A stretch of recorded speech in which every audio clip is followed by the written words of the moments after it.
动舌头动作了，做舌头运动，舌头了，去舔那个臼齿啊，用舌头去舔那个臼齿，做舌头运动。然后还有你看在嘴巴里面这样，舌头在嘴巴里面转动，转左边，转右边，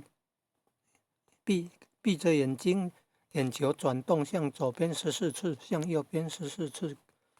然后做眨眼几秒钟，3秒钟、5秒钟，再张开。这个是照顾眼睛的。按这个舌头在嘴巴里面这样左转右转，转动，那个是黄脑部微缩的。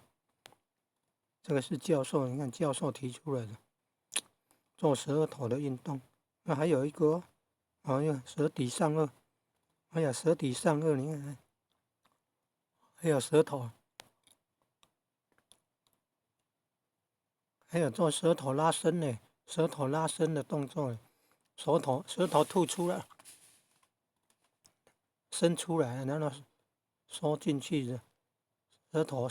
伸缩的动作，还有舌底上颚的动作，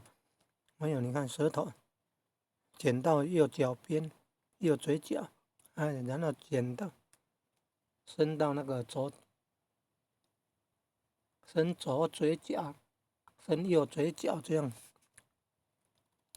做舌头运动就对了，可以防止脑部萎缩了。